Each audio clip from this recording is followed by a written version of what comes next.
Todas as guerras trouxeram uma técnica nova. Agora, se isso é realmente importante para a humanidade ou não, é uma interrogação. Eu não vejo nenhum aspecto positivo em guerras.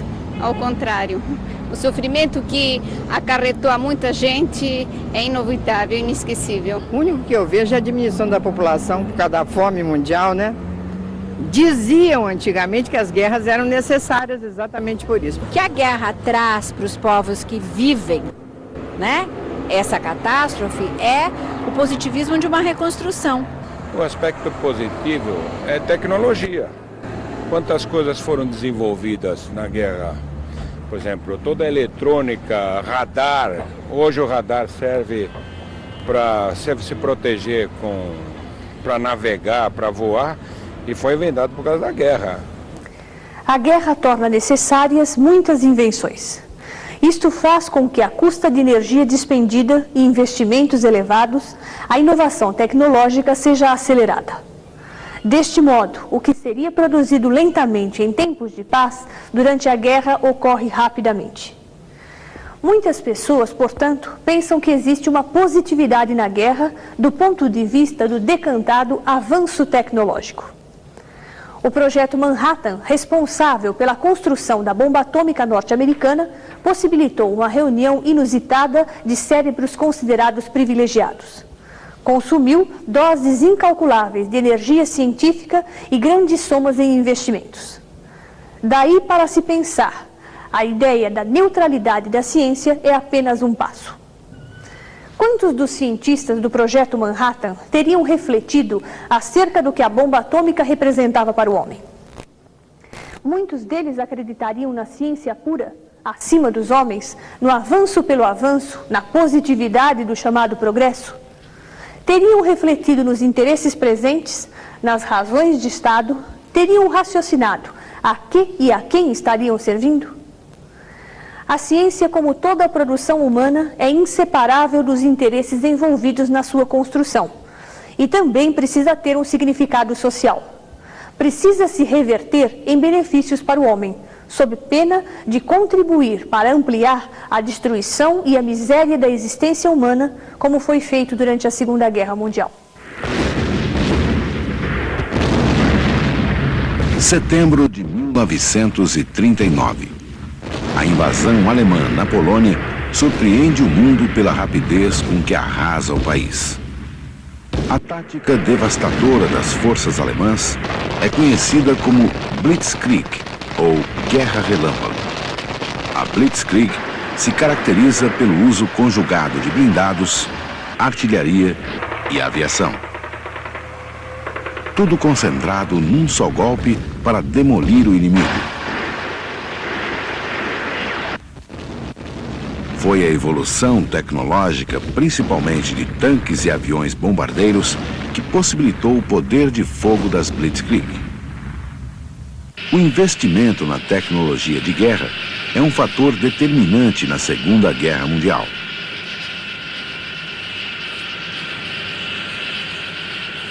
Nos anos de duração da guerra, os governos fazem investimentos maciços em tecnologia.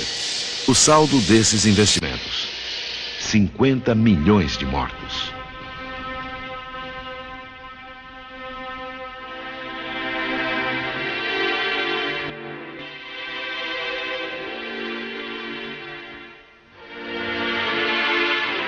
Os anos da guerra assistem a uma aliança definitiva entre a ciência e o poder de destruição. Nos campos de concentração nazistas, fornos crematórios são inventados para acelerar o processo de extermínio do povo judeu.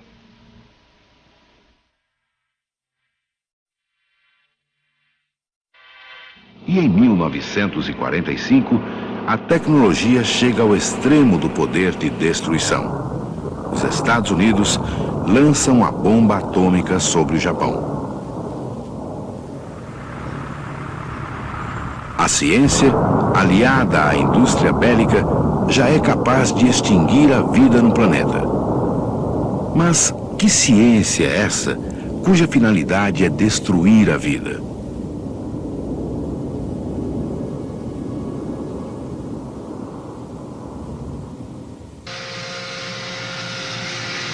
Não são apenas bombas que a tecnologia da Segunda Guerra produz.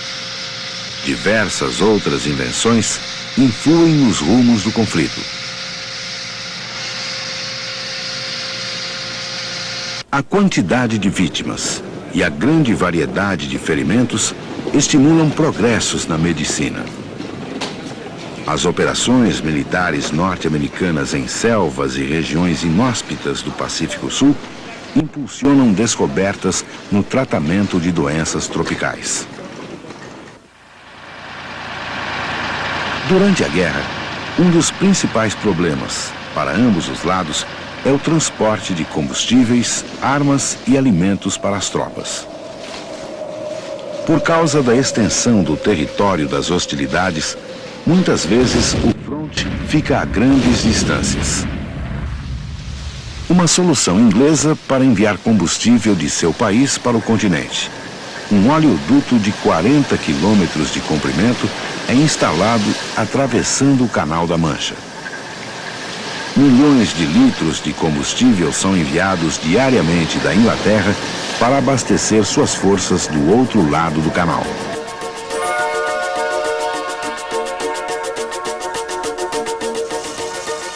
Outro setor onde a tecnologia se destaca é o da informação e espionagem. Ao longo da guerra, os alemães usam uma máquina chamada Enigma para enviar mensagens em código.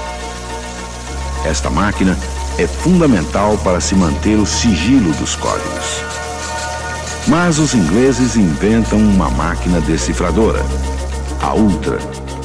Ultra consegue decifrar todos os códigos de Enigma. A descoberta de como decodificar as mensagens alemãs através da Ultra será um segredo tão bem guardado que exércitos serão sacrificados e batalhas serão perdidas pelos aliados para que Hitler continue acreditando na inviolabilidade da sua máquina. Ultra e Enigma são embriões dos modernos computadores. O radar foi a invenção que talvez mais tenha contribuído para a vitória dos aliados. O radar é um dispositivo eletrônico que localiza objetos à distância, através da emissão de ondas de rádio. Quando a Força Aérea Alemã, a Luftwaffe, inicia os ataques contra a Inglaterra, o radar detecta os aviões alemães bem antes de chegarem ao alvo. Os radares alemães não têm a mesma eficácia. Suas esquadrilhas são constantemente surpreendidas pelos aviões ingleses. Sem o radar, os britânicos teriam perdido a Batalha da Inglaterra.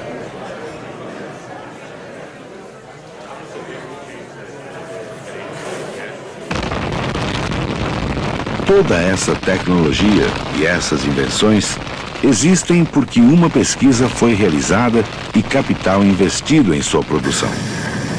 Mas quem faz isso? De onde vem o dinheiro para esses investimentos? Quem coordena a produção dessas máquinas? A Segunda Guerra foi o primeiro grande conflito da história da humanidade em que os governos envolvidos investiram em desenvolvimento tecnológico. Desenvolvimento que resultou em tecnologia de mísseis, da guiagem dos mísseis, desenvolvimento de submarinos de grande profundidade, de sonares, radares, aviões de caça, bombardeiros invisíveis ou pré-invisíveis, enfim. Altíssimo desenvolvimento tecnológico com resultados para a economia civil muito significativos. E também foi a primeira guerra em que foi a última guerra em que os ministérios da guerra atuaram. A Guerra Fria impôs um novo conceito, que é o do Ministério da Defesa, em que os governos passam a ter uma atitude de prever um ataque contra o próprio território e não mais uma ação de expansão. Um dos inventos mais aterradores da Segunda Guerra são as bombas voadoras alemãs, conhecidas como V1 e V2. Entre 1944 e 1945, milhares desses foguetes são lançados principalmente sobre a Inglaterra.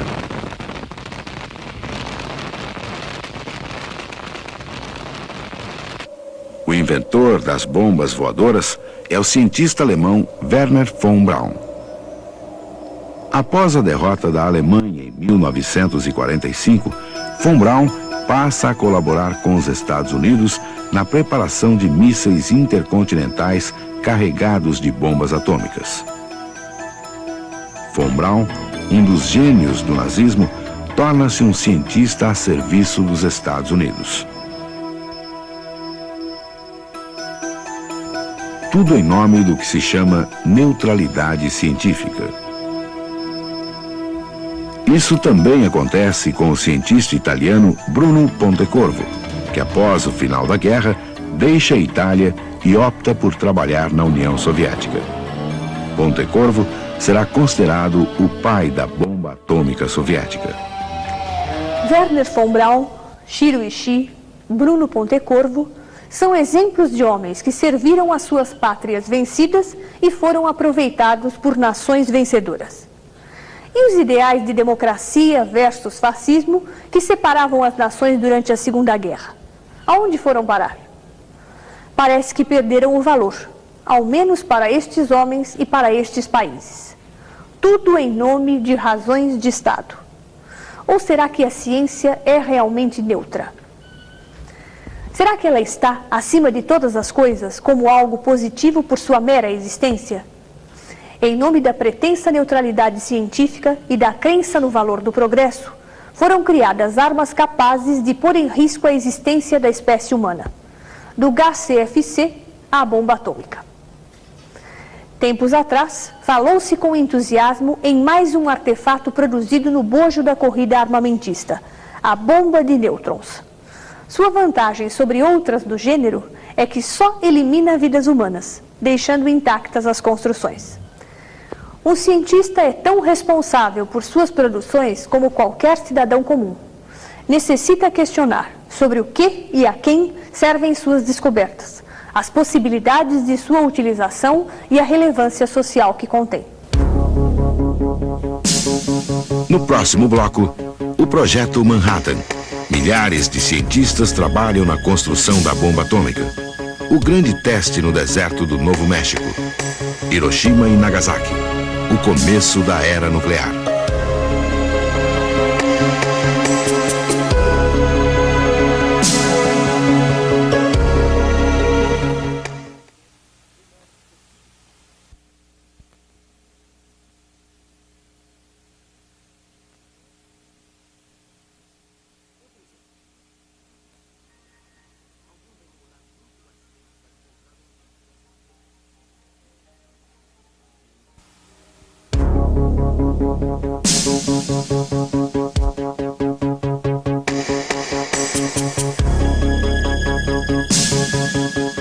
A partir de 1943, Robert Oppenheimer comanda as pesquisas do Projeto Manhattan. São mais de 150 mil cientistas, técnicos e operários trabalhando no projeto de construção de uma bomba atômica nos Estados Unidos. 2 anos depois, em julho de 45, o grande teste acontece. De madrugada, no deserto americano do Novo México, ninguém é capaz de prever o impacto da explosão. Mas a explosão é tão poderosa que chega a ser vista de 3 estados americanos. Primeiro surge um raio de luz tão intenso que não pode ser olhado diretamente. Depois a claridade cresce como se o sol tivesse nascido. Em seguida, uma bola de fogo imensa sobe pelo céu. É o que fica conhecido como cogumelo atômico. Bem no centro da explosão, a temperatura é da ordem de 300 milhões de graus Celsius, maior que a temperatura temperatura do núcleo do Sol. O calor transforma a areia do deserto num imenso assoalho de vidro. Uma das grandes características do projeto Manhattan foi a pressa com que ele foi desenvolvido. Os cientistas foram pressionados a trabalhar muito rápido, em produzir resultados muito rapidamente, até porque era um projeto de guerra. Isso em uma área que era relativamente nova, ainda pouco explorada, que era a área da física nuclear. Essa obsessão em produzir resultados levou a que o teste com a primeira bomba atômica, fosse preparado com muita pressa. Com tanta pressa que, na verdade, os cientistas não sabiam nem se a bomba ia funcionar, na verdade, ou qual seria a potência da explosão. Existe um episódio que é muito ilustrativo com relação a isso. Alguns dias antes do primeiro teste, os cientistas se reuniram para fazer apostas sobre qual seria o poder da explosão da primeira bomba atômica. Um bolão, como a gente diz no Brasil. A aposta mais alta dizia que a bomba ia explodir com uma potência equivalente a 45 mil toneladas de TNT. A aposta mais baixa dizia que ela ia explodir com uma potência equivalente a 1.400 toneladas. Ou seja, um grau de variação muito alto entre a maior e a menor aposta. O que mostra que os próprios cientistas dos projetos Manhattan, que eram físicos competentíssimos, não tinham uma noção exata sobre o que ia acontecer. Bom, a bomba finalmente explodiu, e explodiu com a potência de 18 mil toneladas de TNT. E foi nesse momento que se teve certeza que a bomba funcionava e que era, de fato, a arma mais arrasadora de todos os tempos. Na época dos antigos gregos, a ciência acreditava que o átomo, o princípio da matéria, era indivisível. Na década de 10, Niels Bohr e Ernst Rutherford representam o átomo como dividido em partículas. Um núcleo constituído de prótons e outras partículas, como os nêutrons, girando ao seu redor os elétrons. O átomo é neutro. As cargas positivas dos prótons são compensadas pelas dos elétrons. Em 1932, é descoberta outra partícula no núcleo, o nêutron. O conjunto de prótons e nêutrons se mantém unidos por uma poderosa força de atração chamada de força nuclear ou força forte. A quebra do núcleo, isto é, a fissão nuclear, promove a liberação de uma grande quantidade de energia. É como se pudéssemos romper a trava de uma mola muito forte e ela liberasse uma energia associada ao movimento. A quebra do núcleo e a liberação da enorme energia ali prendida se deu praticamente junto com a Segunda Guerra Mundial, com o começo da Segunda Guerra. Foi em 1939 na Alemanha, por Otto Hahn. Então, isso deu início à grande corrida do núcleo. E coincidindo com a Segunda Guerra Mundial, que termina precisamente com as explosões de Hiroshima e Nagasaki. Isso situa historicamente a nossa questão. Mas a fissão nuclear de um único átomo liberaria uma quantidade insignificante de energia. Seria preciso uma reação na qual muitos átomos se partissem ao mesmo tempo. Na década de 30, o físico húngaro Leo Szilard elabora a teoria da reação em cadeia. A fissão do núcleo do átomo liberaria partículas que bombardeariam outros átomos e assim por diante. O resultado seria um grande desprendimento de energia. Mas havia um problema para a construção de uma bomba. O urânio natural é composto de dois elementos diferentes: o urânio 238 e o urânio 235. Apenas o urânio 235 serve para a reação em cadeia. Só que o urânio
Houve mudanças fundamentais entre antes da Segunda Guerra Mundial e depois da Segunda Guerra Mundial. Na medida em que, depois da Segunda Guerra Mundial, o estabelecimento científico, as atividades científicas foram incorporadas nas atividades prioritárias dos governos, o financiamento foi muito aumentado e se desenvolveu um ponto de vista pragmático de desenvolvimento de produtos e de tecnologia que não existia tão fortemente na ciência anteriormente. Este filme reconstitui o teste da primeira bomba atômica, realizado pelo governo norte-americano em julho de 1945. This will do it. Now the pile will chain react.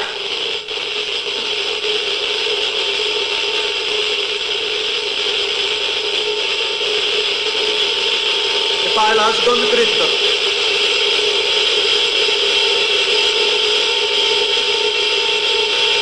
Zip in.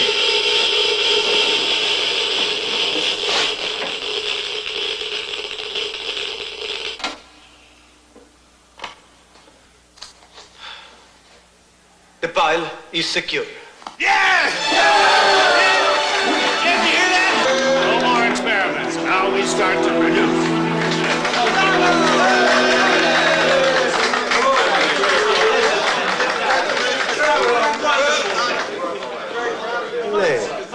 Hey, congratulations. What?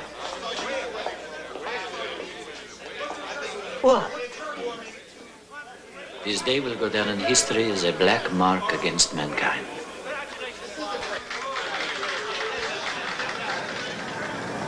(6 de agosto de 1945).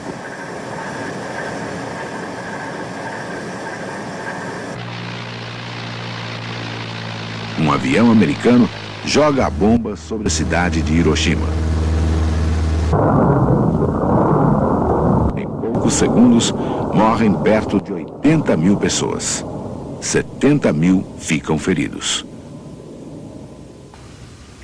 ちょうどみんなが席について、一言二言話しかけた時に、ピカッと光って、そしてその光ったのが直感的に私らが、私らっていうか私が感じたことは、私らの事務所のすぐ近くに、アセチレンの発生する、オフィシーナがあったわけです。町の方から逃げてくる、いろんな大やけどして着物もなくて体が焦げて、そして、皮膚が皆手の皮膚、足の皮膚、腹の方も全部、ぶら下がって真っ黒くなってぶら下がってるし、目は全然開いてない、ただ線だけがあるような目をして、頭の髪がここから帽子かぶってる人はここが少し、皮が剥げてないというだけで下は全部皮が剥げたのが、みんなさっきの森田さんの話のようにこういう手をぶら下げてゾロゾロゾロゾロ、それが何十人何百人私らの、ファブリカの方に逃げて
acabado da ciência a serviço de interesses de Estado e dos círculos que orbitam em torno do poder.